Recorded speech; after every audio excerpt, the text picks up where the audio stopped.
News 18 Lokmat महत्त्वाच्या बातमीने आपण बुलेटिनची सुरुवात करूया। संत श्री मुक्ताबाई पालखी प्रस्थान सोहळा आज आहे। पालकमंत्री गुलाबराव पाटील यांच्या हस्ते विधिवत पूजा होऊन पालखीचं पंढरपूरकडे प्रस्थान होणार आहे। मुक्ताईनगरमध्ये सध्या विठू नामाचाच जयघोष होतोय।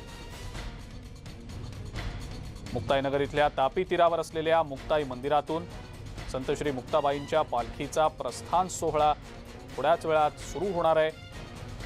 जळगावचे पालकमंत्री गुलाबराव पाटील यांच्या हस्ते संत श्री मुक्ताबाईंच्या पादुकांची विधिवत पूजा केली जाईल आणि त्यानंतर प्रस्थान सोहळ्याला सुरुवात होईल।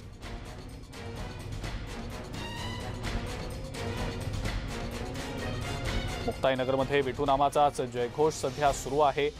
पालखीचं थोड्याच वेळात प्रस्थान होणार आहे।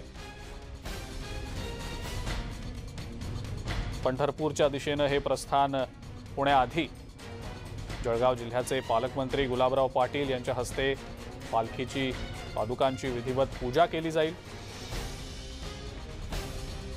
आषाढी वारीच्या निमित्ताने संत श्री मुक्ताईंची पालखी पंढरपूरकडे प्रस्थान करत असते आणि सलग दुसऱ्या वर्षी कोरोनाचं सावट असल्याने पायी वारी रद्द करण्यात आलेली आहे।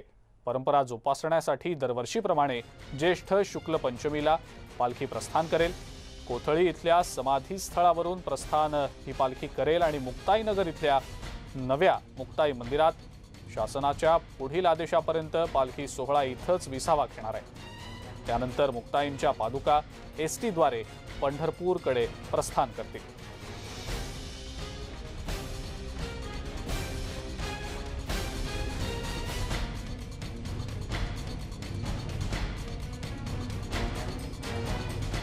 आषाढी एकादशी निमित्त आज मुक्ताईची पालखी सोहळा मुक्ताईनगरमधून प्रस्थान होणार आहे। आपल्यासोबत मुक्ताईनगरचे मंदिरचे ट्रस्ट अध्यक्ष रवींद्र भैया पाटील आहे। आपण त्यांच्याकडून जाणून घेऊ की कशा प्रकारे आज त्यांचं नियोजन आहे, कसं जाणार आहे का। आज सकाळी मुक्ताईची महापूजा देखील झाली, पाद्यपूजा देखील करण्यात आली।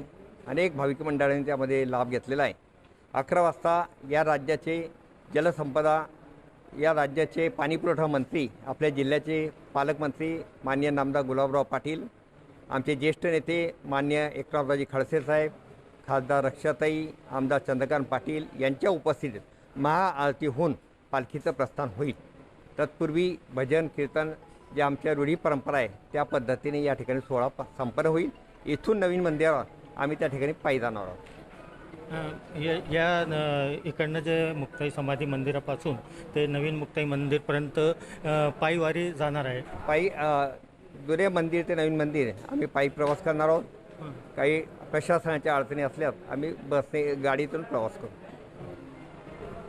इम्तियाज अहमद, न्यूज 18 लोकमत, मुक्ताईनगर।